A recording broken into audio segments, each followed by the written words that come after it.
ता आजिर आमर टॉपिक रही व्यभिचार। ठाकुर गोटे प्रश्न कराउछि, ठाकुर व्यभिचार कले कौन हुए?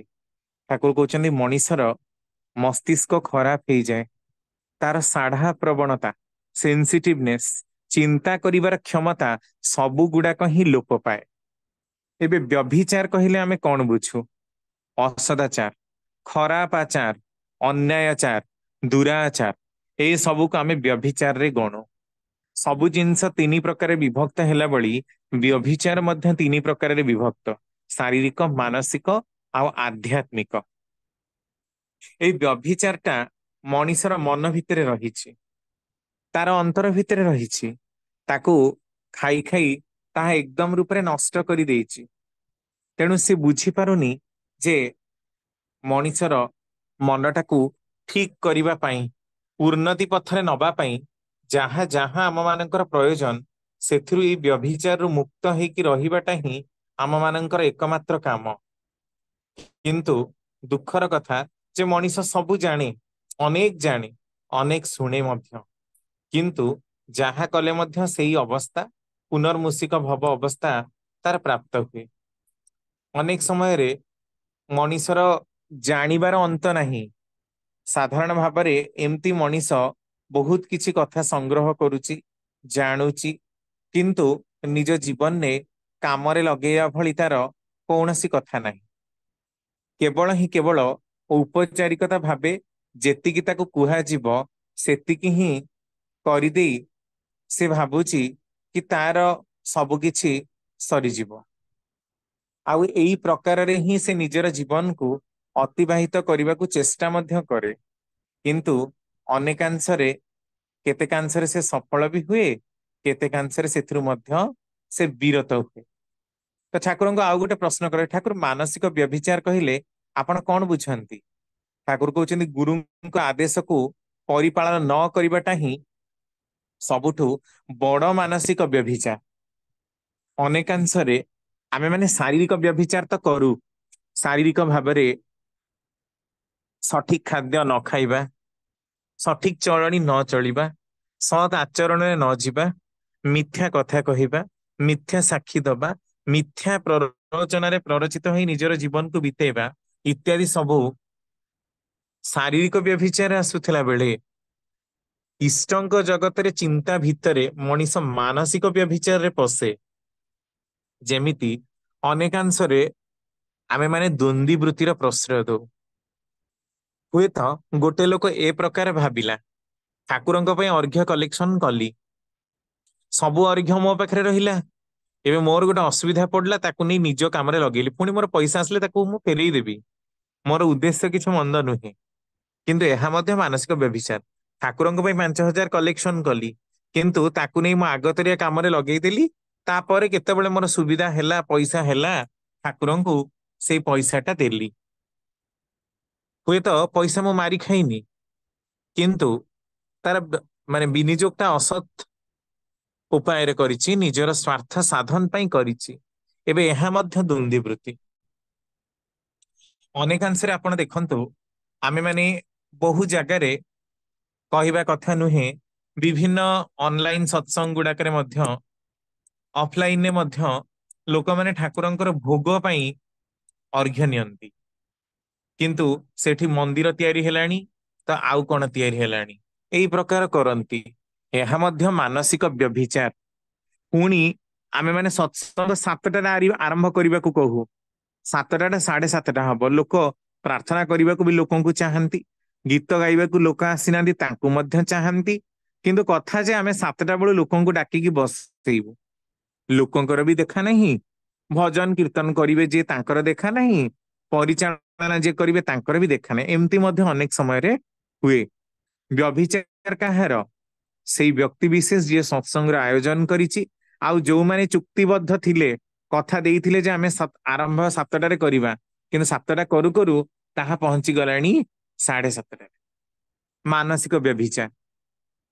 कथा देई कथा न रखिबा, कथार खिलाप करिबा, कथा को एणे तेणे बुलेई बांकी निज अनुसारे रिप्रेजेंट करिबा, ए सबु मानसिक व्यभिचार ही तो गोटे गोटे लक्षण।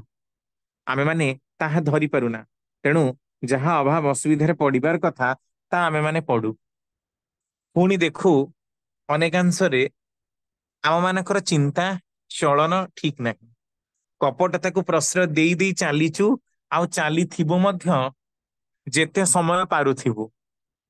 କାରଣ ତାକୁ ସଜାଡ଼ିବାରେ ଆମର କିଛି ଆଗ୍ରହ ନାହିଁ। ଅନେକାଂଶରେ ମୁଁ ଥାଏ କଲେଜରେ, ଜଣେ ମତେ କହିଲେ, ମତେ ବି ଦୀକ୍ଷା ପାଇଁ ବହୁତ ବୁଝାଇଛି, ଆପଣ ଜୟଗୁରୁଙ୍କର ଦୀକ୍ଷା ନେଇଛନ୍ତି ନା ଅନୁକୂଳ ଚନ୍ଦ୍ରଙ୍କର? ମୁଁ କହିଲି ହଁ। ହେଲେ ମତେ ବି ବୁଝେଇଛନ୍ତି, ଆମ ଘର ପାଖରେ ବହୁତ ଅଛନ୍ତି, ବହୁତ କଥା କହିଲେ, କହିଲେ ଗୁରୁଙ୍କ ଅନୁସାରେ ଚଳିବାକୁ। ମୁଁ କିନ୍ତୁ କହିଲି ମୁଁ ଟିକେ ମୋ ଅନୁସାରେ ଚଳିବି। ତାପରେ ଆଉ ସେ କିଛି କହିଲେନି। ମୋ ଅନୁସାରେ ଚଳିବାକୁ ମୁଁ ଟିକେ ଭଲ ପାଏ। ମୋ ଅନୁସାରେ ଚଳିଲେ କଣ ହବ ନା, ମୁଁ ମଦ ମାଛ ମାଂସ ଖାଇବି, ମୋ ଅନ୍ୟାୟ ଅତ୍ୟାଚାରରେ ବୁଡିବି, ନିଜର ଜୀବନକୁ ନିଜ ଇଚ୍ଛା ଅନୁସାରେ ଏନ୍ଜୟ କରିବି, ପାପ କର୍ମ ଦୁଷ୍କର୍ମରେ ରତ ରହିବି, ତାପରେ ଯାହା ପରିଣାମ ଭୋଗିବାର କଥା ଭୋଗିବି, ରୋଗରେ କୋଟି କୋଟି ଟଙ୍କା ଉଡେଇ ଦେଇ ପାରିବି, ହୋଟେଲ ବାରରେ ମଦ ଖାଇ ସାଙ୍ଗସାଥି ମାନଙ୍କୁ ମାଛ ମାଂସ କାଟି ଦେଇ ଲକ୍ଷ ଲକ୍ଷ କୋଟି କୋଟି ଟଙ୍କା ଉଡେଇ ଦେଇ ପାରିବି, କାରଣ ମୋ ଅନୁସାରେ ଚଳିବି। କିନ୍ତୁ ସତ୍ ଉପାୟରେ ଚଳି ଦୀର୍ଘ ଜୀବନ ଭୋଗ କରିବି, ଏଇଟା ମଣିଷ ଚାହେଁ ନା। ଏଇଟା ହିଁ ତ ମାନସିକ ବ୍ୟଭିଚାର। କାରଣ ଆତ୍ମିକ ରୂପରେ ସେ ଭ୍ରଷ୍ଟାଚାରୀ ବୋଲି ହିଁ ମାନସିକ ବ୍ୟଭିଚାର ତା ଭିତରେ ପ୍ରବେଶ କରିଛି। ତ ଏଇ ବ୍ୟଭିଚାରଟା କିନ୍ତୁ ମଣିଷର ଜନ୍ମ ଜନ୍ମାନ୍ତର ପ୍ରକ୍ରିୟାର ଗୋଟେ ଫଳ। ଅନେକ ଲୋକ ଖୁବ ଲାଞ୍ଚଖୋର, ଯାହା ଟିକେ କଲେ, ଆଜି ଆପଣ ଯୋଉ ବି କାମ କରନ୍ତୁ, ଫାଇଲ ଗୋଟେ ପାସ୍ କରନ୍ତୁ, ଟ୍ରେଜେରୀରେ ଦରମା ପାଇଁ ଯାଆନ୍ତୁ, ସବୁ ପାଇଁ ଦେଖିବେ ଆପଣଙ୍କୁ ପଇସା ଦବାକୁ ପଡିବ। ପ୍ରତିବର୍ଷ ଯୋଉଠି 500 ଟଙ୍କାରେ କାମ ହବା କଥା ସେଠି ଲୋକ 1000 1500 ଆଦାୟ କରନ୍ତି, ଆଉ ଲକ୍ଷ ଲକ୍ଷ ଟଙ୍କା ପ୍ରତିବର୍ଷ ମାରି ଖାଆନ୍ତି। ପ୍ରତ୍ୟେକଟି ଲୋକ, ତଳ ସ୍ତରରୁ ଆରମ୍ଭ କରି ଉଚ୍ଚ ସ୍ତରର କର୍ମଚାରୀ ପର୍ଯ୍ୟନ୍ତ ସମସ୍ତେ ଲାଞ୍ଚଖୋର ହେଇଛନ୍ତି, ଯାହାକି ମାନସିକ ବ୍ୟଭିଚାର। ଶାରୀରିକ ଭାବରେ ହୁଏତ ସେ ଟଙ୍କାଟାକୁ ନଉଛି ହାତରେ, କିନ୍ତୁ ଏଇ ଚିନ୍ତା କରିବାର କ୍ଷମତାଟା ତା ମନ ଜଗତର। ତେଣୁ ମାନସିକ ବ୍ୟଭିଚାର ପ୍ରବେଶ କରିଛି ବୋଲି ହିଁ ତ ଅସତ କଥା, ଅସତ୍ କାର୍ଯ୍ୟରେ ନିଜକୁ ଲିପ୍ତ ରଖିବାକୁ ସେ ଭଲ ପାଇଛି। ଆଉ ସେଇ ପ୍ରକାର ଆଚରଣ ଭିତରେ ହିଁ ନିଜର ଜୀବନଟାକୁ ସେ ଗତି କରେଇ କରେଇ ଚାଲିଛି। ତେଣୁ କୋଉ ଭଳି ଭାବରେ ଆପଣ ଚେଷ୍ଟା କରନ୍ତୁ, ଏହା କହିଲେ ଲୋକ କହିବେ ଯେ ଇଏ ହଉଛି କଳି ଯୁଗ, ଏଠି ଏଇ ସବୁ ହିଁ ଚାଲିବ, ତମେ ଏଠି ସେ ଧର୍ମ ପ୍ରବଚନ ଗୁଡା ଦିଅ ନା। କିନ୍ତୁ ପ୍ରତ୍ୟେକଟି ମଣିଷର ଅନ୍ତର ଜଗତ ଭିତରୁ ଯାହା ତା ଭିତରେ କ୍ରିୟା କରିକି ତାକୁ ତଳ ସ୍ତରକୁ ନେଇ ଯାଉଛି, ସେଇଟାକୁ ତଡ଼ିବା ଦିଗରେ କାହାର କଣ ପ୍ରଚେଷ୍ଟା ରହିଛି? ଆଉ ପ୍ରତ୍ୟେକଟି ମଣିଷ ନିଜ ଭିତରୁ ୟାକୁ ଦୂରୀକରଣ କରିବା ପାଇଁ କଣ ଚେଷ୍ଟା କରିଛି? ନାଇଁ। କିନ୍ତୁ ଖାଲି ଆମେ ଦୋଷ ଦବାରେ, ଏଇଆ ହଉନି ସେଇଆ ହଉନି, ଇଏ ସେୟା କରୁନାହାନ୍ତି, ସିଏ ସେୟା କରୁନାହାନ୍ତି, ଏଇ ପ୍ରକାରର ଖାଲି କଥା କହିବା ଆମ ମାନଙ୍କର ଗୋଟେ ଚିରାଚରିତ ସ୍ୱଭାବ ହେଇଯାଇଛି। ଆଉ ସ୍ୱଭାବଟା ବି ଯେ ଏତେ ପରିମାଣର ନିକୃଷ୍ଟିର ଦିଗରେ ଧାଇଁଛି ଯେ ସେଇଟା ଆମେ ଚାହିଁକି ମଧ୍ୟ ଦୂରୀକରଣ କରିପାରୁନୁ। ଆଉ ଆଧ୍ୟାତ୍ମିକ ବ୍ୟଭିଚାର କଣ ନା, ଇଷ୍ଟଙ୍କ ଜଗତ ପାଇଁ ଚିନ୍ତା କରି, ଇଷ୍ଟଙ୍କ ଜଗତ ପାଇଁ କାମ କରିବାର ଦାୟରେ କାମ ନ କରି ଇଷ୍ଟଙ୍କର କଥାକୁ ବି ମ୍ୟାନିପୁଲେଟ କରୁଛେ। ଏଇଟା ହେଲା ଆଧ୍ୟାତ୍ମିକ ବ୍ୟଭିଚାର। ଯେମିତି ଠାକୁର ହୁଏତ କହିଛନ୍ତି କି ରାତିରୁ ଇଷ୍ଟବୃତ୍ତି କରିବାକୁ, ଆମେ କିନ୍ତୁ କହୁ ନା ନା, ତୁମେ ସକାଳ 7ଟା 8ଟାରେ ଦେଲେ ବି ଚଳିବ, କିଏ କହିଲେଣି ଦିନ 10ଟାରେ ଦେଲେ ବି ଚଳିବ। ଠାକୁର ଯୋଉ ପ୍ରକାର ବାଣୀ ଦେଇଛନ୍ତି, ବାଣୀ ସେ ପ୍ରକାର ନ ବୁଝି ନିଜ ଅନୁସାରେ ଆମେ ସବୁ ବିଭିନ୍ନ ଜାଗାରେ ଉପସ୍ଥାପନା କରୁଛନ୍ତି, ଲୋକ ବାଣୀ ବୁଝଉଛନ୍ତି। ଠାକୁରଙ୍କ ଯିବା ପରେ ଅନେକ ବାଣୀର ଡେଭିଏସନ କରାଯାଇଛି, ମନ ଇଚ୍ଛା ମ୍ୟାନିପୁଲେସନ କରାଯାଇଛି। ଲୋକ ସେମିତି ବି ଆଲୋଚନା କରୁଛନ୍ତି ବିଭିନ୍ନ ସ୍ଥାନରେ। ଏଇ ସବୁ ଗୁଡାକ ହେଲା ଆଧ୍ୟାତ୍ମିକ ବ୍ୟଭିଚାର।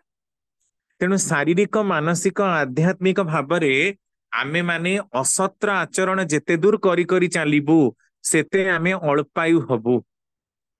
ତାହେଲେ ଏଇଠି ଜଣେ ପ୍ରଶ୍ନ କରିବ ଯେ ଅଳ୍ପାୟୁ ହବାଟା କେବଳ କଣ ମଣିଷର ଚଳଣି ଉପରେ ନିର୍ଭର କରେ, ଆଉ ତାର ଆୟୁ ଉପରେ ନିର୍ଭର କରେ? ନା, ଆୟୁ ଉପରେ ତ ନିଶ୍ଚିନ୍ତ ରୂପରେ ନିର୍ଭର କରେ ହିଁ। ଆପଣ ଦେଖନ୍ତୁ, ଗୋଟେ ଆଭରେଜ ହିସାବ କରାଯାଇଛି, ଚାଇନା, ଆଉ ଚାଇନାରେ ଲୋକମାନେ ଆଭରେଜ 85 ବର୍ଷ ବଞ୍ଚୁଥିଲା ବେଳେ, ଏଇ ଯୋଉ ସରି ଜାପାନରେ ଆଭରେଜ 85 ବର୍ଷ ବଞ୍ଚୁଥିଲା ବେଳେ, ଚାଇନାରେ ଲୋକମାନେ 75 80 ବର୍ଷ, ଭାରତରେ ଲୋକଙ୍କର ହାରାହାରି ଆୟୁ 65 ହେଇଗଲାଣି। ସବୁ ଲୋକମାନେ ହାର୍ଟ ଆଟାକରେ ମରି ଯାଉଛନ୍ତି ଖାଦ୍ୟପେୟ ଯୋଗୁ। ତାହେଲେ ତ ଏଠି ଖାଦ୍ୟପେୟର, ହଁ, ଖାଦ୍ୟରେ ବି ତ ଅଡଲ୍ଟରେସନ, ବା ଅପମିଶ୍ରଣ ହଉଛି ସେଇଟା ବି ବ୍ୟଭିଚାର। ତେଣୁ ଆପଣ ବ୍ୟଭିଚାର, ଅନ୍ୟାଚାର, ଅତ୍ୟାଚାର, ଦୁରାଚାର, କୁଆଚାର, ଅସଦାଚାର ଯାହା ଶବ୍ଦ ପ୍ରୟୋଗ କରନ୍ତୁ ନା କାହିଁକି, ସେଇଟା ଆମ ମାନଙ୍କର ମନୋଜଗତରୁ ହିଁ ସୃଷ୍ଟି। ପ୍ଲାଷ୍ଟିକ ଚାଉଳ, ପ୍ଲାଷ୍ଟିକ ଅଣ୍ଡା, ଏଇ ସବୁଟା କରିବାଟା ତ ଏଇ ମଣିଷର ମୁଣ୍ଡରୁ ହିଁ ସୃଷ୍ଟି ହେଇଛି ନା। ତେଣୁ ମଣିଷ ହିଁ ଅପମିଶ୍ରଣ କରୁଛି। ମଣିଷ ହିଁ ଅସତ୍ର ଦିଗରେ ଯିବା ପାଇଁ, ଗୋଟେ ଦିଗରେ ମଣିଷର ସହାୟକ ହଉଥିଲା ବେଳେ ବୈଜ୍ଞାନିକ ଉଦ୍ଭାବନ, ବୈଜ୍ଞାନିକ ଯନ୍ତ୍ରପାତି ମଣିଷକୁ ଉନ୍ନତିର ଦିଗରେ ନଉଥିଲା ବେଳେ ତାକୁ କର୍ମ କୋଢି ମଧ୍ୟ କରେଇ ଦଉଛି, ଯୋଉଟା କି ପୁନଶ୍ଚ ବ୍ୟଭିଚାର। ତେଣୁ ଆପଣ ଯୋଉ ବି ଦିଗରେ ଯାଆନ୍ତୁ, ଆମକୁ ଅନ୍ୟାଚାର, ଅତ୍ୟାଚାର ଆଉ ଦୁରାଚାର ଛାଡି ରହୁନି ନାହିଁ। ସତ୍ର ଉପାୟରେ ଜୀବିକା ଅବଲମ୍ବନ କରିବା, ନିର୍ବାହ କରିବା, ସତରେ ଚଳିବା ମରିଯାଇଛି, କାରଣ ସେଟା କଳି ଯୁଗର ଲକ୍ଷଣ। ସତ୍ୟ ଯୁଗରେ ସେ ସତରେ ହିଁ ଲୋକ ରହିବେ, କାରଣ ସତ୍ୟ ଯୁଗ ମାନେ କୃତ ଯୁଗ। ତ ସେଇ ପ୍ରକାରେ ଲୋକ ଚାଲିବେ। ତ ଏବେ କଥା ଉଠୁଛି, ଆମେ ମାନେ କଣ କରିବା? ସବୁ ତ ଆମେ ଜାଣିଛୁ, ସବୁ ଶୁଣିଛୁ, ଆଉ ଏତେ ଧର୍ମର କଥା, ନ୍ୟାୟର କଥା ଯୁଗ ଯୁଗ ଧରି ମାଳିକାରେ ଚର୍ଚ୍ଚା, ପୁରାଣରେ ଚର୍ଚ୍ଚା, ସେ ଭାଗବତରେ ଚର୍ଚ୍ଚା, ସବୁଠି ତ ଭଲ କଥା ଶୁଣୁଛୁ, କିନ୍ତୁ ଆମ ମାନଙ୍କର କାହିଁ କିଛି ହଉନି। ପ୍ରକୃତ କଥା ହଉଛି, ଆମେ ମାନେ ଶୁଣୁଛୁ ଖୁବ, ଶ୍ରବଣାଭିଳାଷୀ ଖୁବ, କିନ୍ତୁ କର୍ମ ଅଭିଳାଷୀ ନୁହେଁ। କର୍ମ ଉପରେ ଗୁରୁତ୍ୱ ଦବାଟା, ଯଦି ପ୍ରତି ମଣିଷ ଜାଗ୍ରତ ହେଇଯିବ, କିନ୍ତୁ ପ୍ରତି ମଣିଷକୁ ଜାଗ୍ରତ କରିବା ପାଇଁ ଯୋଉ ଲୋକ ଦରକାର ସେ ଲୋକ କାହାନ୍ତି? ସମସ୍ତେ ଜାଣିଛନ୍ତି ରାଜନୀତିରେ ଖୁବ ଦୁରାଚାର। ଆଚ୍ଛା, ରାଜନୀତି ବହୁତ ବଡ ନୀତି, ଶହ ଶହ କୋଟି ଲୋକଙ୍କୁ ନେଇ ହଉଥିବା ନୀତି, କିନ୍ତୁ ଆମ ମାନଙ୍କ ଘରେ କଣ ଆମେ ବ୍ୟଭିଚାରକୁ ଦୂରୀକରଣ କରିପାରିଛନ୍ତି? ଆମେ କଣ ଆମ ମାନଙ୍କ ଘରେ ପ୍ରତିଲୋମ ବିବାହକୁ ରୋକି ପାରିଛନ୍ତି? ଆମେ କଣ ଆମ ଘରେ ସୁପ୍ରଜନନଟାକୁ ଇମ୍ପ୍ଲିମେଣ୍ଟ କରିପାରିଛନ୍ତି? ଆମ ମାନଙ୍କର ପିଲାପିଲି ମାନେ କଣ ବ୍ୟଭିଚାର ମୁକ୍ତ ହେଇଯାଇଛନ୍ତି? ତାହେଲେ ଆମେ ଦେଶର କଥା ଚିନ୍ତା କରିବା।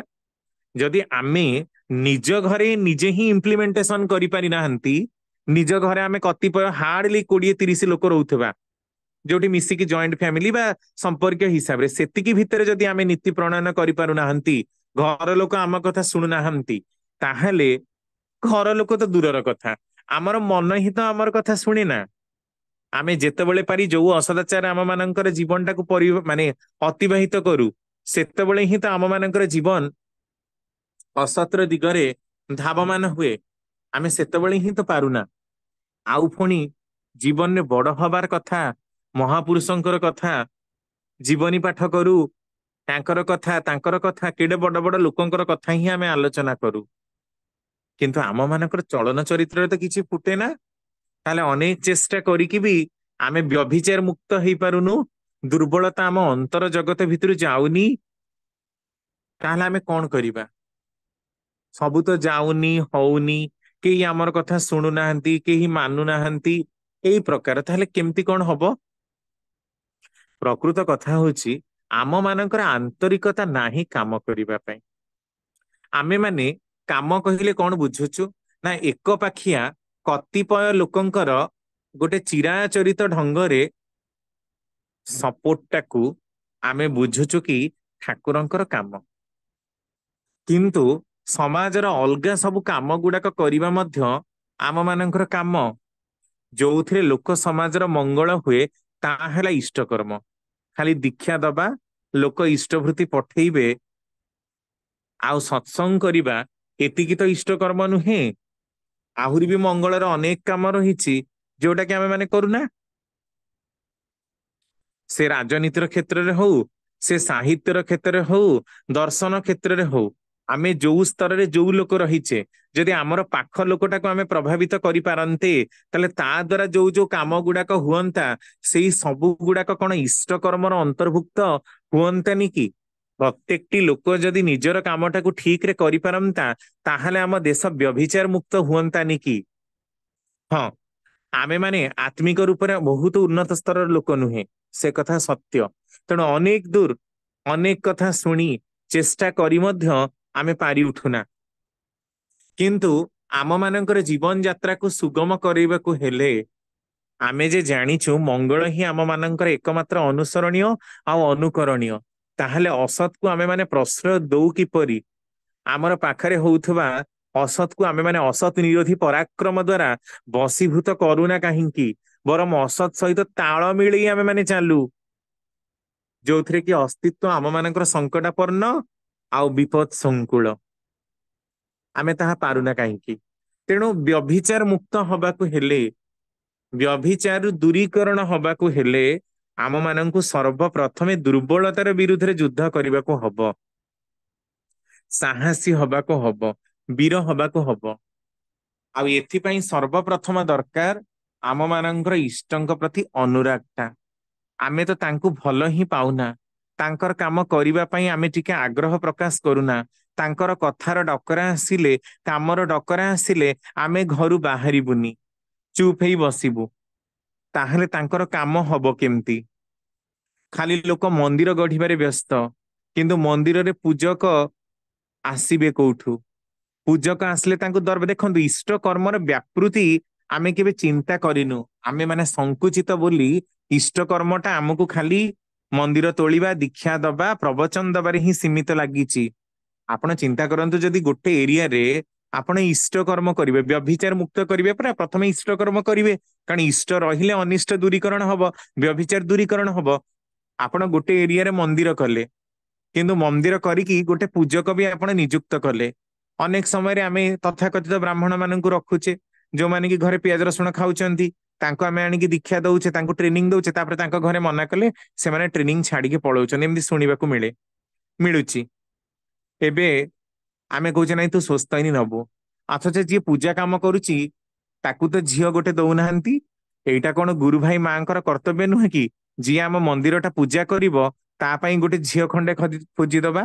ନା, ଆମରି ଗୁରୁ ଭାଇ ଗୁରୁମା ମାନେ ହିଁ ତ ଦିଅନ୍ତିନି। ତାହେଲେ ପୂଜା ଜଣେ କରିବ କାହିଁକି? ଆଚ୍ଛା, ଆମେ ମାନେ ପୁଣି ଦରମା ଦେବୁ କେତେ? ଟିକେ ଦେଖିବା ଇଷ୍ଟ କର୍ମର ବ୍ୟାପୃତିଟା କୋଉଠି, ଆଉ ଆମେ ମାନେ ସୋ କଲ୍ଡ ଇଷ୍ଟ କର୍ମ କହିଲେ କଣ ବୁଝୁଛେ। ତେଣୁ ବ୍ୟଭିଚାର ଦୂରୀକରଣ କରିବାଟା ଖାଲି ନାରାବାଜି ଦେଲେ ହବନି। ଯେମିତି ଆମେ ମାନେ କହୁଛେ ପ୍ଲାଷ୍ଟିକ ବ୍ୟାନ କର, ବ୍ୟାନ କର, କେତେଟା ଜାଗାରେ ପଲିଥିନ ବ୍ୟାନ ହେଲା, 2-4 ଦିନ ଚଢଉ ହେଲା, କାରଣ ପଲିଥିନର ରିପ୍ଲେସମେଣ୍ଟ ହିଁ ତମେ କାଢିନ। ଗୋଟେ ଜିନିଷକୁ ବ୍ୟାନ କରିବାକୁ ହେଲେ ତାର ରିପ୍ଲେସମେଣ୍ଟ କଣ ତମେ ଜାଣିନ, ତା ନିରାକରଣ କଣ ତମକୁ ଆସୁନି, ତମେ ରିପ୍ଲେସମେଣ୍ଟ କରିବ କେମିତି? ସେମିତି ବ୍ୟଭିଚାର ବ୍ୟଭିଚାର ବୋଲି ଚିତ୍କାର କଲେ ତ ହବନି, ତାର ରିମେଡିଟା କଣ ଚିନ୍ତା କରିବାକୁ ପଡିବ। ତମେ 8-10 ହଜାର ଦବ ଗୋଟେ ମନ୍ଦିରରେ ପୂଜା କରିବା ପାଇଁ ଜଣକୁ, ପୁଣି କହିବ କଣ ନା ମନ୍ଦିରରେ ସେ 4 ଓଳି ଭୋଗ ଲଗଉ। ଅଥଚ 8-10 ହଜାର ଟଙ୍କାରେ ତ ଆଜିକାଲି ଚାକିରି କଲେ ବି ତ କେହି ଚଳି ପାରୁନାହାନ୍ତି। ବର୍ତ୍ତମାନ ସମୟରେ ତ 40-50 ହଜାର, ମିନିମମ୍ ତ 30 ହଜାର ଟଙ୍କା ଦରକାର, କାରଣ ତା ପିଲାଟାକୁ ସେ ପାଠ ପଢେଇବ, ତା ସ୍ତ୍ରୀ ପାଇଁ ବି ସେ ଲୁଗା ଖଣ୍ଡେ କିଣିବ, ସେ ଘର ଭଡା ନେଇକି ରହିବ। ସେତେବେଳେ କିନ୍ତୁ ଆଉ ଗୁରୁ ଭାଇ ମାନେ ପଇସା ଦିଅନ୍ତିନି। ସେମିତି ବହୁତ ପୂଜକ ମାନଙ୍କର ଅବସ୍ଥା ବି ଆମେ ସତ୍ସଙ୍ଗରେ ଦେଖୁଛେ। ସତ୍ସଙ୍ଗକୁ ମ୍ୟାନ ମେକିଂ ଇନଷ୍ଟିଚ୍ୟୁସନ କହୁଛେ, ଅଥଚ ମ୍ୟାନ ମେକିଂ ହବା ପରିବର୍ତ୍ତେ ସେଇଠି ମାନେ ତାକୁ କଣ ପ୍ରବୃତ୍ତି ମେକିଂ କହିବା, ଅହଂ making institution, I making institution ବୋଲି ନାଁ ଧରିଲେ ଭଲ ହବ। କାରଣ ମଣିଷକୁ କେମିତି ଗଢାଯାଏ ସେଟା ତ ଆମକୁ ଜଣା ହିଁ ନାହିଁ, ସେଟା ଈଶ୍ୱର ଜାଣନ୍ତି। ଆମେ ମାନେ ଈଶ୍ୱରଙ୍କ ସହିତ ତ ବହୁତ ଦୂର ଟ୍ୟୁନ୍ଡ ଅଛୁ, ତେଣୁ ଆମେ ସବୁ ଜାଣିଛୁ, ଆଉ କିନ୍ତୁ ଲୋକଙ୍କୁ ଧରିବାଟା ବି ଜାଣୁନା। ଠାକୁର କହୁଛନ୍ତି ଆସ ତୁମ ମାନଙ୍କୁ ମୁଁ ଫିସର ମ୍ୟାନ କେମିତି ହବାକୁ ହୁଏ ଶିଖେଇଦେବି, ମ୍ୟାନ କ୍ୟାଚିଂ ଫିସରମ୍ୟାନ, ମଣିଷ ଧରାଳି ଜାଲ କେମିତି ପକେଇବାକୁ ହୁଏ ଆସ ତୁମକୁ ମୁଁ ଶିଖେଇଦେବି। କିନ୍ତୁ ମଣିଷ ଧରାଳି ଜାଲ ଆମେ କୋଉଠୁ ଆଣିବୁ? ତେଣୁ ଆମେ ମୁକ୍ତ ହବାକୁ ହେଲେ ଜଣେ ବି ନିଜେ ଚାହିଁଲେ ହିଁ ମୁକ୍ତ ହେଇଯିବ ତା ନୁହେଁ। ଜଣେ ଖାଲି ସାଧୁ ସନ୍ନ୍ୟାସୀ ହେଲେ କଣ ଜଗତରୁ ଦୂରୀକରଣ ହେଇଯିବ କି? ନା, ତାକୁ କରିବାକୁ ପଡିବ। ତେଣୁ ତ ପରିବେଶ ପାଇଁ କରିବାକୁ ପଡିବ। ତେଣୁ ତ ଠାକୁର ଏତେ ମଣିଷ କାଙ୍ଗାଳ ଥିଲେ। ଆମେ ଦେଖୁ କି ସେ ଲୋକଙ୍କୁ ଛାଡି କେବେ ରହି ହିଁ ପାରୁନଥିଲେ। ଆମେ ଧ୍ୱନି ଦଉଛେ ପରମ ପ୍ରେମମୟ, ପରମ ଦୟାଲ ଶ୍ରୀ ଶ୍ରୀ ଠାକୁର ଅନୁକୂଳ ଚନ୍ଦ୍ର କି ଜୟ। ଆମ ମାନଙ୍କ ଭିତରେ ପ୍ରେମ କାହିଁ? ଆମେ କେତେ ଦୂର ପ୍ରେମମୟ? ଆମର ପ୍ରେମ କେତେ ଜଣଙ୍କ ଭିତରେ ବିସ୍ତୃତ? ଆମକୁ କେତେ ଲୋକ ଭଲ ପାଆନ୍ତି, କେତେ ଲୋକ ଶ୍ରଦ୍ଧା କରନ୍ତି? କେହି ତ କରନ୍ତିନି। ଆମର ପ୍ରେମରେ ତ କେହି ଆକର୍ଷଣ ହେଇକି ଆସୁନାହାନ୍ତି। ଆମକୁ ଦେଖିକି 10ଟା ଲୋକ ତ କାହିଁ ଦୀକ୍ଷା ଦଉନାହାନ୍ତି? କାରଣ ଆମକୁ ଦେଖିକି ତ ଲୋକ ପଚାରୁନାହାନ୍ତି ଆମ ମାନଙ୍କର ଆଚରଣ ଏତେ ନିକୃଷ୍ଟ ସ୍ତରର। କାରଣ ଆମେ ମାନେ ସୋ କଲ୍ଡ ରୂପରେ ହୁଏତ ମାଛ ମାଂସ ପିଆଜ ରସୁଣ ଛାଡିଛୁ, କିନ୍ତୁ ଆମ ମାନଙ୍କର ଅନ୍ତର ଭିତରେ ମାଛ ମାଂସ ପିଆଜ ରସୁଣ ଏବେ ବି ଅଛି। ସେଇ ପିଆଜ ରସୁଣର ଦୁର୍ଗନ୍ଧଟା ଆମ ମାନଙ୍କ ପ୍ରବୃତ୍ତି ଭିତରେ ରହିଛି। ସେଇ ମାଛ ମାଂସର ପ୍ରବୃତ୍ତି ଲୋଲୁପି ସୁଗନ୍ଧଟା ଲୋକମାନଙ୍କ ପାଖରେ କିନ୍ତୁ ପହଞ୍ଚି ଯାଉଛି। କିନ୍ତୁ ତଥାକଥିତ ରୂପରେ ଶାରୀରିକ ରୂପରେ ଆମେ ହୁଏତ ତାକୁ ତ୍ୟାଗ କରିଛୁ, କିନ୍ତୁ ମାନସିକ ରୂପରେ ଅଶୁଦ୍ଧାଚାରୀ ଆଉ ଅସଦାଚାରୀ ମନୋବୃତ୍ତିଟା କିନ୍ତୁ ଆମକୁ ତ୍ୟାଗ କରି ଯାଇନି। ଏଇଟା ହିଁ ତାର ସବୁଠୁ ବଳିଷ୍ଠ ପ୍ରମାଣ। ସବୁ କଥାରେ କମ୍ପ୍ରୋମାଇଜ କରିବା, ସାଲିସ କରିବା, ଏଇଟା ତ ସତ୍ସଙ୍ଗୀର ଚରିତ୍ରଗତ ଲକ୍ଷଣ ନୁହେଁ। ତା ଛଡା ସତ୍ସଙ୍ଗୀର ଯୋଉଟା ଠାକୁର କହିଲେ ଯେ ସତ୍ର ମାନେ ସତରେ ଲାଗି ରହିବାର ନିରବଚ୍ଛିନ୍ନ ଆସକ୍ତି ହିଁ ଭକ୍ତି। ଭକ୍ତର ଚରିତ୍ରରେ ସତ୍ ଚିନ୍ତାର ଚିହ୍ନ, ପତଳା ଅହଙ୍କାରର ଚିହ୍ନ, ସତ୍ କଥାର ଚିହ୍ନ, ସତ୍ କାର୍ଯ୍ୟର ଚିହ୍ନ କାହିଁ କୌଣସି ମତେ ତ ପ୍ରକାଶ ପାଉନି। ଅଲଗା ମାନେ ବି ଯାହା ତୁମର ଏମ୍ପ୍ଲୟି ମାନେ କହୁଛନ୍ତି, କଲିଗ୍ସ ମାନେ କହୁଛନ୍ତି, ଫ୍ୟାକଲ୍ଟି ମାନେ କହୁଛନ୍ତି, ତୁମେ ବି ତ ସେୟା ହିଁ କହୁଛ। ବାହାର ଜଗତ ସାଙ୍ଗରେ ତମେ ବି ତ ସମାନ। then what is the difference between you and other people? How can you differentiate all the people among yourself? ସମସ୍ତଙ୍କ ଭିତରେ ତୁମେ ନିଜକୁ କେମିତି ଡିଫରେନ୍ସିଏଟ କରିବ? କରିପାରିବନି। କାରଣ ତୁମେ ମାନେ ଜାଣିନ ଯେ କେମିତି ପ୍ରକୃତରେ ଇଷ୍ଟଙ୍କ କଥାଟାକୁ ପ୍ରଚାର କରିବାକୁ ହୁଏ। ସେଥିପାଇଁ ସର୍ବପ୍ରଥମେ ତୁମକୁ ହିଁ ତାଙ୍କର ପାଖରେ ଲାଗି ରହିବାକୁ ପଡିବ। ସର୍ବପ୍ରଥମେ ହିଁ ତାଙ୍କ ପାଖରେ ବ୍ୟାକୁଳ ପ୍ରାର୍ଥନା କରିବାକୁ ହୁଏ ଯେ ଠାକୁର ମଣିଷ ଧରାଳି କେମିତି ହୁଏ, କେମିତି ହବାକୁ ହୁଏ, ସେଇ ଶିକ୍ଷାଟା ଆମ ମାନଙ୍କୁ ଅନ୍ତତଃ ଦିଅନ୍ତୁ। କାରଣ ଆମ ମାନଙ୍କର କଥାବାର୍ତ୍ତା ଚାରିତ୍ରିକ ଚଳଣି ଭିତରେ କେତେ ଦୂର ଅଶୁଦ୍ଧାଚାର ଫୁଟି ଉଠିଛି, ତାର ଆଗ ନିରାକରଣ ହଉ, ଦୂରୀକରଣ ହଉ। ତେଣୁ ଅସଦାଚାରଟାକୁ ଦୂରୀକରଣ କରିବା ଏତେ ସହଜ କଥା ନୁହେଁ। ଯୁଗ ପରେ ଯୁଗ ପୁରୁଷୋତ୍ତମଙ୍କର ଆହ୍ୱାନୀ, ସିଏ ହିଁ ଆସୁଛନ୍ତି ତାଙ୍କର ସୃଷ୍ଟିକୁ ରକ୍ଷା କରିବା ପାଇଁ।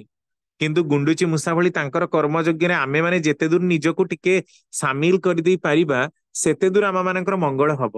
କିନ୍ତୁ ଆଜି ଯାଏଁ ଆପଣ ଦେଖନ୍ତୁ, ସତ୍ସଙ୍ଗର ଭୂୟସୀ ଉନ୍ନତି କହିଲେ କଣ ହେଇଛି? ପ୍ରତି ଜାଗାରେ ଖାଲି ସତ୍ସଙ୍ଗୀ ମାନେ ଅଛନ୍ତି ଯୋଉମାନେ କି ବର୍ଷକୁ ଥରେ ଉତ୍ସବ କରନ୍ତି, ଆଉ ମନ୍ଦିର ଗଢି ତୋଳିବାରେ ସମସ୍ତଙ୍କର ଅନେକ ପ୍ରଚେଷ୍ଟା ରହିଛି।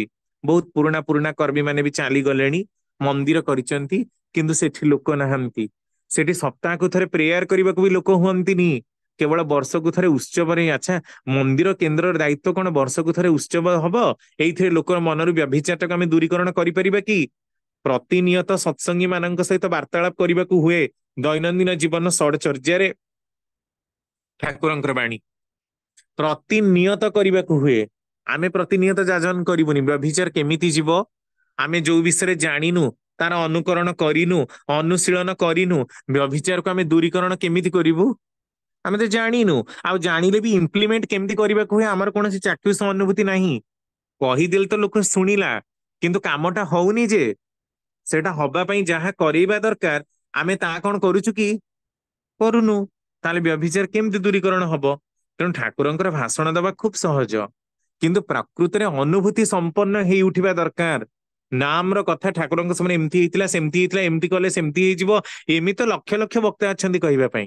କିନ୍ତୁ ପ୍ରକୃତରେ ତୁମର କଣ ନାମ କରି କିଛି ପରିବର୍ତ୍ତନ ହେଇଛି? ନାମର କୌଣସି ଚାକ୍ଷୁଷ ଅନୁଭୂତି ଅଲଗା ମାନଙ୍କୁ ପରିବର୍ତ୍ତନ କରିପାରିଛି କି? ଯଜନ ଯାଜନ କରିବା ଦ୍ଵାରା ପ୍ରକୃତରେ କଣ ତୁମେ ତୁମର ଅଭାବକୁ ଦୂରୀକରଣ କରିଦେଇ ପାରିଛ କି? Man of experience, man of practicality ସେ ଲୋକ କାହାନ୍ତି? ତେଣୁ ହେଇ ଉଠିବାର କଥାଟା ଯଦି ନ ହୁଏ, ଆମେ ଲକ୍ଷେ ବାହାନାବାଜି କରି କଳା ଗାଉଣା ରେକର୍ଡ ପରି ଯେତେ ସେ ଗ୍ରାମୋଫୋନ ରେକର୍ଡ ବଜେଇଲେ ବି, ଯେତେ ରେଡିଓ ବାଜିବ, ଯେତେ ୟୁଟ୍ୟୁବରେ ଯେମିତି କଥା ବାଜିବା, ଗୀତ ଶୁଣିଲା ଭଳି ଏ ସବୁ କେବଳ କୁହାମୁଣ୍ଡା କପିଳା ଯେମିତି ଆମର କଥା ରହିଛି, ଇଏ ସେଇ ପ୍ରକାରର କଥା।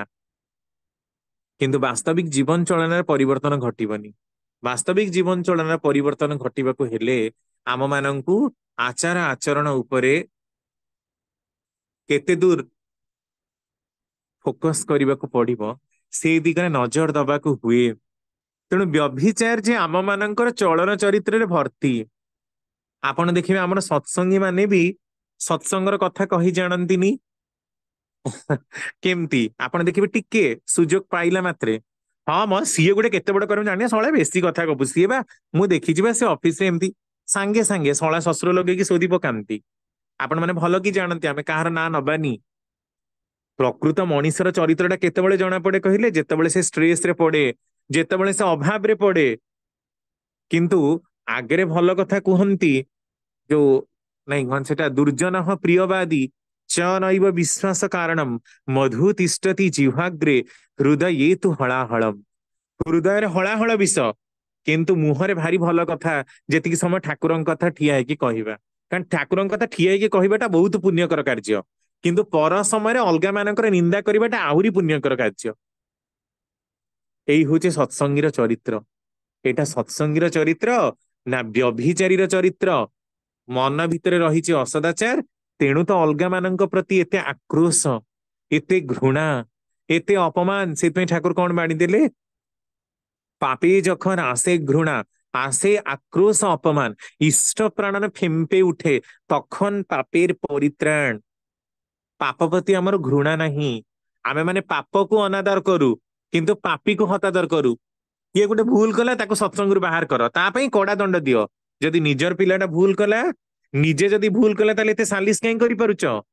ସେଥିପାଇଁ ଠାକୁର କହିଲେ ଯଦି ପ୍ରକୃତ ମଣିଷ ହୁଅ ତାହେଲେ ନିଜ ଦୁଃଖରେ ହସ, ଅଲଗା ମାନଙ୍କ ଦୁଃଖରେ କାନ୍ଦ। ଆମେ କିନ୍ତୁ ଅଲଗା ଦୁଃଖରେ ହସୁ, ନିଜ ଦୁଃଖରେ କାନ୍ଦୁ। ନିଜ ପାଇଁ ବ୍ରହ୍ମଜ୍ଞାନୀ ସାଜ, ଅଲଗା ମାନଙ୍କ ପାଇଁ ସଂସାରୀ। ଆମେ କିନ୍ତୁ କାହାର ଗୋଟେ ତାର ଏଇଆ କର୍ମଫଳ ଥିଲା ତ ଏଇ କର୍ମଫଳ ଯୋଗୁ ସେ ମରିଗଲା, ଆଉ ନିଜର ଯଦି କଣ ଗୋଟେ ହେଇଗଲା ସେତେବେଳେ ତ କେବେ କହୁନା କି ଏଇ କର୍ମଫଳ ଯୋଗୁ ମୋର ଏମିତି ଫଳିଲା, ମୋର ଏମିତି ହେଲା ନା। କାରଣ ଆମେ ନିଜ ପାଇଁ ସଂସାରୀ ସାଜୁ ସବୁବେଳେ। ତେଣୁ ଯଦି ପ୍ରକୃତ ମଣିଷ ଆମେ ହେଇଥାନ୍ତୁ, ପ୍ରକୃତ ବ୍ୟଭିଚାର ମୁକ୍ତ ହେଇଥାନ୍ତୁ, ତାହେଲେ ନିଜର ଅଖରେ ଆମେ ମାନେ ନିଜର ଚକରେ ଆମେ ମାନେ ତେଲ ଦେଇଥାନ୍ତୁ। ଏଇଟା ହେଲା ପ୍ରକୃତ ସତ୍ସଙ୍ଗୀର ଲକ୍ଷଣ, ଅସଦାଚାରୀର ଲକ୍ଷଣ ନୁହେଁ। ଆମ ଭିତରେ ଆଉ ବାହାର ଲୋକଙ୍କ ଭିତରେ କିଛି ହିଁ ଫରକ ନାହିଁ। କେବଳ ନାମକୁ ମାତ୍ର ଆମେ ମାନେ ଦୀକ୍ଷା ନେଇଛୁ ସତ, ଇଷ୍ଟଭୃତି ଗୋଟେ କରୁଛୁ ସତ ଫିଙ୍ଗା ଫୋପଡା ରୂପରେ, କିନ୍ତୁ ଆମ ମାନଙ୍କର ତାଙ୍କ ପ୍ରତି ସେତିକି ଦୂର ଆଗ୍ରହ ଜନ୍ମିନି ଯୋଉ ପ୍ରକାରରେ ସିଏ ହବାକୁ ଚାହାନ୍ତି। ମିନିମମ ରୂପରେ ବି ସେତିକି ମାନିବା, ମିନିମମ ରୂପରେ ବି ଯୋଉ ମାନିବାଟା ସେତିକି ଦୂର ବି ଆମ ମାନଙ୍କର ହେଇପାରିଲାନି। ଆଉ ମ୍ୟାକ୍ସିମମ ର ତ କୌଣସି ଲିମିଟ ହିଁ ନାହିଁ, ଦ୍ୟାଟ ଇଜ ଲିମିଟଲେସ୍। ବହୁତ ବାଟରେ ପହଞ୍ଚିବାକୁ ଅଛି। ଆମେ ମାନେ ଦୁର୍ନୀତି ମୁକ୍ତ ହବା, ପରିପନ୍ଥୀ ନ ହେଇକି ସୁପନ୍ଥୀର ଦିଗରେ ଯିବା। ଏଇଥିପାଇଁ କି ଆମ ମାନଙ୍କୁ ଜନ୍ମ ଜନ୍ମାନ୍ତରର ସାଧନା ଦରକାର। ଆମ ମାନଙ୍କର ଶାରୀରିକ ରୂପରେ ଅସଦାଚାର, ଖାଦ୍ୟ ପେୟ, ଚିନ୍ତା ଚଳନ ଚରିତ୍ର, ପୋଷାକ ପରିଚ୍ଛଦ ଠାରୁ ଆରମ୍ଭ କରି ସବୁ ଜିନିଷ ଭିତରେ ସତ୍ସଙ୍ଗୀର ବାତାବରଣ ଫୁଟି ଉଠେ କି? ଅସତ୍ ରୂପରେ ଜୀବନୀ ଶକ୍ତି କ୍ଷୟ କରିବା, ଅସତ୍ ଚିନ୍ତା ଭିତରେ, ଅଶ୍ଳୀଳ ଦୃଶ୍ୟ ଭିତରେ, ଅଶ୍ଳୀଳ ନୃତ୍ୟ ଗୀତ ଭିତରେ କଣ ସତ୍ସଙ୍ଗୀ ମାନେ ବାଦ ପଡିଛନ୍ତି କି? ସତ୍ସଙ୍ଗରେ ଥିବା ୟୁଥ ମାସକୁ ଟିକେ ପଚାରି ଦେଖନ୍ତୁ, ୟୁଟ୍ୟୁବ ରେ ଆସୁଥିବା ଅଶ୍ଳୀଳ ଗୀତରେ ତାଙ୍କୁ ନାଚିବାକୁ ଇଚ୍ଛା ହୁଏନି କି? ତାହେଲେ ଆମେ ମାନେ କଣ ବ୍ୟଭିଚାର ମୁକ୍ତ? ସେଇ ୟୁଟ୍ୟୁବ ର ଗୀତଟାକୁ ଆମେ ମାନେ ବି ତ ଲାଇକ ଟେ ଦଉଛେ, ଆମେ ମାନେ ବି ତ ପସନ୍ଦ କରୁଛେ, ଆମେ ମାନେ ବି ତ ବାହାଘରରେ ଧୁମଧଡାସ ଗୀତରେ ଅଲଗା ମାନଙ୍କ ସାଙ୍ଗରେ ଅଶ୍ଳୀଳ ଢଙ୍ଗି ଭଙ୍ଗିରେ ନାଚୁଛେ। ତାହେଲେ ଏଇଟା ବି କଣ ତାହେଲେ ସତ୍ସଙ୍ଗୀର ଚରିତ୍ର କି? ଏହା କଣ ବ୍ୟଭିଚାର ନୁହେଁ? ପୁଣି ଅଲଗା ଆଜିକାଲି ଚୁଟି କଟାର ଷ୍ଟାଇଲ ଆପଣ ଦେଖନ୍ତୁ, ସତ୍ସଙ୍ଗୀ ବ୍ୟଭିଚାର ମୁକ୍ତ ନା ବ୍ୟଭିଚାର ଯୁକ୍ତ?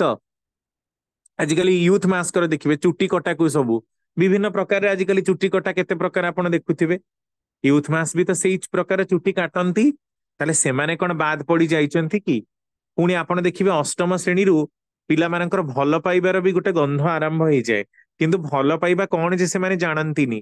ସେଥିପାଇଁ ଅନେକ ସତ୍ସଙ୍ଗୀ କଣ ପ୍ରବୃତ୍ତିର ବାହାରେ ତ କେହି ନୁହନ୍ତି। ସତ୍ସଙ୍ଗୀ ହୁଏ ବା ଅସତ୍ସଙ୍ଗୀ ହଉ ବା ଯୋଉ ଠାକୁରଙ୍କର ଦୀକ୍ଷିତ ହଉ, ପ୍ରବୃତ୍ତିର ବାହାରେ ତ ଏଇ ଜଗତରେ କେହି ନାହାନ୍ତି, ପ୍ରବୃତ୍ତିର ଉର୍ଦ୍ଧ୍ୱରେ ତ କେହି ନାହାନ୍ତି। ତେଣୁ ସମସ୍ତଙ୍କ ଭିତରେ ତ ପ୍ରବୃତ୍ତିର ପରିପ୍ରକାଶ। ତା ମାନେ ଆମେ ବ୍ୟଭିଚାର ମୁକ୍ତ କେହି ନୁହଁ, ବ୍ୟଭିଚାର ଯୁକ୍ତ ସମସ୍ତେ। ତାହେଲେ ବ୍ୟଭିଚାର ଯୁକ୍ତ ମଣିଷଟା ବ୍ୟଭିଚାର ମୁକ୍ତ କେତେବେଳେ ହବ? କେତେବେଳେ ଇଷ୍ଟ ପ୍ରାଣ ଜୀବନ ଯାପନ କରିବ? ଯେତେବେଳେ ଇଷ୍ଟ ତାର ଆପ୍ରାଣ ହିଁ ରହିବେ। ଆଉ ଇଷ୍ଟ ଆପ୍ରାଣ ହବାକୁ ହେଲେ ଆମ ମାନଙ୍କୁ ଇଷ୍ଟ ପ୍ରତିଷ୍ଠାର ଝୁଙ୍କ ପ୍ରବଣତାଟାକୁ ବା ଟେଣ୍ଡେନ୍ସି ଟୁୱାର୍ଡସ ଇଷ୍ଟ ପ୍ରତିଷ୍ଠା ବା ଟୁ ଏଷ୍ଟାବ୍ଲିଶ ଆୱାର ଇଷ୍ଟ, our lord and our superior beloved should be much more, must be much more, not should be। ଏତେ ଦୂର ହବା ଦରକାର ଯହିଁରେ ଆମେ ଆମର ପ୍ରବୃତ୍ତି ଉପରେ ଗୋଟେ ଚପା ଦେଇପାରୁ, ପ୍ରବୃତ୍ତିକୁ ଠେଲି ନେଇ ଯାଇପାରୁ ସତର ଦିଗରେ। ନହେଲେ ଆମେ ମାନେ ସେଠରୁ କେହି ବର୍ତ୍ତିବା ନାହିଁ। ବର୍ତ୍ତମାନର ଯୋଉ ଅସତ୍ କ୍ଷଣ, ମୁଁ ତ ଆଲୋଚନା ଖାଲି ଜେନେରାଲି ହିଁ କଲି, କୋଉ ଆସ୍ପେକ୍ଟରେ ଆଲୋଚନା ନ ହେଇପାରିବ କୁହନ୍ତୁ? ଫେସବୁକ୍ ଆଜିକାଲି ଆପଣଙ୍କର ୟୁट्ୟୁବ ରେ ଯୋଉ ଜାଗାରେ ଯିବେ ପିଲାମାନେ ଖାଲି ଅସତ୍ର ଦିଗରେ ସମସ୍ତେ ମୋବାଇଲ ଧରିକି କିଏ ଅଟୋରେ ବଇଲାଣି, କିଏ ରାସ୍ତା କଡରେ ବସିଲାଣି, କିଏ ନାଳରେ ବସିଲାଣି। ଆମ ପିଲାମାନେ କଣ ସେଇଥିରୁ ମୁକ୍ତ ହେଇଛନ୍ତି କି?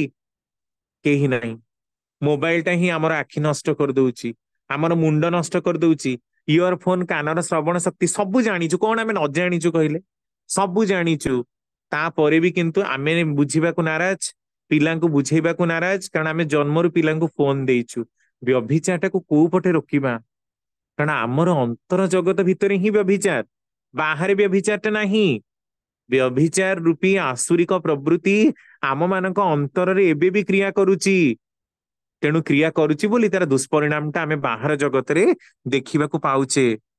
ତେଣୁ ଆମେ ମାନେ ସେଇଥିପାଇଁ ଠାକୁର କହୁଛନ୍ତି ତୁ ଯଦି ତୋର ଇଷ୍ଟଙ୍କ ପାଇଁ ଜାଗ୍ରତ ନ ହେଇ ଉଠିଲୁ, ତାହେଲେ ବାହାରର ଲୋକମାନେ କଣ କରିବେ? ବାହାର ଲୋକଙ୍କୁ ନେଇ ସମାଲୋଚନା କରିବାର ଆବଶ୍ୟକତା ନାହିଁ। ଆମେ ନିଜର ଚକିରେ ତେଲ ଦବା, ନିଜର ଭୁଲ ଟାକୁ ହିଁ ବାରମ୍ବାର କି ତନ୍ନ ତନ୍ନ ବିଶ୍ଳେଷଣ କରି ଦେଖିବା ଦରକାର। ତାହେଲେ ଆମେ ଯାଇ କିଛି ପରିମାଣରେ ବ୍ୟଭିଚାର ମୁକ୍ତ ହବା। ଇଷ୍ଟ ଯେମିତି ଚାହାନ୍ତି ଆମେ ମାନେ ସେମିତି ହବାର ଦିଗରେ ଗୋଟେ ନିରନ୍ତର ପ୍ରଚେଷ୍ଟା କରିବା। ହେଇ ନପାରୁ, ସେଥିରେ କିଛି ଦୁଃଖ ନାହିଁ। ଏଇ ଅମ୍ଳାନ ଚେଷ୍ଟା ହିଁ ତୁମକୁ ମୁକ୍ତି ଆଡେ ନେଇଯିବ। କିନ୍ତୁ କେମିତି ହବ? ଏଇ ଦିଗରେ ନିରାକରଣ କରିବା ପାଇଁ ଆମ ମାନଙ୍କର କଣ ଯଥେଷ୍ଟ ସେମିତି କୌଣସି ପ୍ରଚେଷ୍ଟା ରହିଛି? ଆମେ ମାନେ କଣ ଆମ ମାନଙ୍କର ଜୀବନକୁ ସେଇ ଦିଗରେ ଗତି କରେଇବାର ଗୋଟେ ଆକୃଷ୍ଟି ଆମ ମାନଙ୍କର ରହିଛି? ନାହିଁ। ସମସ୍ତେ ଯିବେନି, ସମସ୍ତଙ୍କର ଟେଣ୍ଡେନ୍ସି ବା ଝୁଙ୍କ ପ୍ରବଣତା ସେଇ ପ୍ରକାର ନୁହେଁ। ତେଣୁ ଆମକୁ ସବୁବେଳେ ଇଷ୍ଟ କର୍ମର ଗୋଟେ ଆହ୍ୱାନ ଦରକାର, କାହା କଥା କହିବା ଦରକାର ନାହିଁ। ଏଇ ଗୋଟେ ପ୍ରସଙ୍ଗର ସମୟ ତ ହେଇଯାଇଛି, ସରି ମଧ୍ୟ ଯାଇଛି।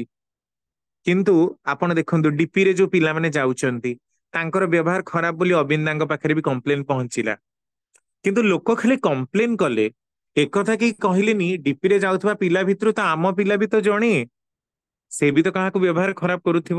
ପିଲାଟି ବ୍ୟବହାର ଖରାପ କରିଛି, ହୁଏତ ଠାକୁରଙ୍କର ଦୀକ୍ଷା ନେଇଛି, କିନ୍ତୁ ପିଲା ଭିତରେ ଥିବା ପ୍ରବୃତ୍ତିର ପୋଷଣ, ପ୍ରବୃତ୍ତିର ନିରାକରଣ ଦିଗରେ ଆମ ମାନଙ୍କର କଣ ପ୍ରଚେଷ୍ଟା ରହିଛି? ନାହିଁ। ଆମ ମାନଙ୍କର ପିଲାପିଲି ସତ୍ସଙ୍ଗ ଯିବେନି, ଆମେ କିନ୍ତୁ ବାହାରର ପିଲା ସତ୍ସଙ୍ଗ ଆସୁନି ବୋଲି କମ୍ପ୍ଲେନ କରୁ। ବାହାରର ଝିଅଟେ ଯଦି ବାହାରେ ନାଚେ ତାହେଲେ ତାକୁ ଆମେ ଅଶ୍ଳୀଳ ଢଙ୍ଗରେ କମେଣ୍ଟ କରୁ, ଟେକା ପଥଉ, ଲେଜର ଲାଇଟ ମାରୁ। ଆମ ଝିଅ ଯଦି ଅସତ୍ର ଦିଗରେ ଯାଏ ତାହେଲେ ସେ ଦିଗରେ ଆମେ ମାନେ କିନ୍ତୁ ଚୁପ ରହୁ। ଝିଅ ତାର ତ ପଳେଇ ଗଲା, ଆମେ ଆଉ କଣ କରିବୁ? ବାହାରର ଝିଅ ହେଲେ ବୁଲି ବୁଲି ଆମେ କମେଣ୍ଟ ଦିଅନ୍ତୁ। ବ୍ୟଭିଚାରଟା କାହା ଭିତରେ? ଆଚ୍ଛା, ବାହାରର ଝିଅ ମାନଙ୍କୁ ଦେଖୁଥିବା ଲୋକମାନେ ବି ତ ଆମେ ହିଁ। ଆମେ କଣ ସେଥିରୁ ବାଦ ପଡି ଯାଇଛନ୍ତି କି? ତେଣୁ ସତ୍ ଟା କୋଉଠି, ଅସ୍ତିତ୍ୱଟା କୋଉଠି ପ୍ରକୃତରେ ରହିଛି? ଆମର ଏକ୍ଜିଷ୍ଟାନ୍ସ କୋଉଠି? ତେଣୁ ଆମେ ଯେତେ ଦୂର ପାରୁ ଯଦି ଏକରୁ ଯାଇ ବହୁରେ ବିସ୍ତୃତ ହଉ, ବ୍ୟାପୃତ ହଉ, ସମସ୍ତଙ୍କ ଭିତରେ ସୁଯୋଗକୁ ସୃଷ୍ଟି କରୁ, ଆଉ ଇଷ୍ଟ ପ୍ରାଣନଟାକୁ ଯେତେ ଦୂର ବଢେଇ ଦେଇ ଲୋକମାନଙ୍କ ଭିତରେ ମଙ୍ଗଳରେ ଛିଞ୍ଚି ଦଉ, ତାହେଲେ ହିଁ ରକ୍ଷା। ତା ନହେଲେ କେବଳ ନିଜେ ଯେମିତି ନିଆଁ କୁହୁଳି କୁହୁଳି କି ଲାଷ୍ଟକୁ ଜଳିଯାଏ, ଆମ ମାନଙ୍କର ସେଇ ଅବସ୍ଥା ହବ। ଆମ ମାନଙ୍କ ଭିତରେ ଥିବା ଅସଦାଚାର ପ୍ରବୃତ୍ତି ଆମକୁ ହିଁ ଖାଇଦବ। ଯେମିତି ଭସ୍ମାସୁରର କଥା ଆପଣ ମାନେ ଶୁଣିଛନ୍ତି, ନିଜ ମୁଣ୍ଡରେ ନିଜେ ହାତ ଦେଇକି ମରିଗଲା। ସେମିତି ବିଜ୍ଞାନର ଯଥେଷ୍ଟ ଉନ୍ନତି ମଣିଷକୁ ପ୍ରବୃତ୍ତି ଝୁଙ୍କା କରିଦଉଛି, ଆଉ ସେଇ ବିଜ୍ଞାନ ହିଁ ମଣିଷ ପାଇଁ ମୃତ୍ୟୁର କାରଣ ସାଜିଛି, ଆଗକୁ ସାଜିବ ମଧ୍ୟ। ମଣିଷ ସେଇଥିରେ ମରିଯିବ କିନ୍ତୁ ନିଜକୁ ବଞ୍ଚେଇ ପାରିବନି। ତେଣୁ ମଣିଷ ଦିନକୁ ଦିନ ବ୍ୟଭିଚାର ଯୁକ୍ତ ହେଇ ହେଇ ଚାଲିଛି, ବ୍ୟଭିଚାର ମୁକ୍ତ ହଉନି। ଏକମାତ୍ର ଇଷ୍ଟ କର୍ମ ହିଁ ମଣିଷକୁ ବଞ୍ଚେଇ ଦେଇପାରେ ବ୍ୟଭିଚାରର କବଳକୁ। ତେଣୁ ଯିଏ ଉନ୍ନତ ଲୋକ ସିଏ ବେଳ ଥାଉ ଥାଉ ସାବଧାନ ହବ, ଆଉ ସବୁ ଜିନିଷକୁ ଟିକେ ନଜର ରଖି ଚାଲିବ। ଜୟ ଗୁରୁ। ଦାଦା ଜୟ ଗୁରୁ, ଜୟ ଗୁରୁ। ବହୁତ ସୁନ୍ଦର ଲାଗୁଥିଲା ଆଲୋଚନା। ସମୟ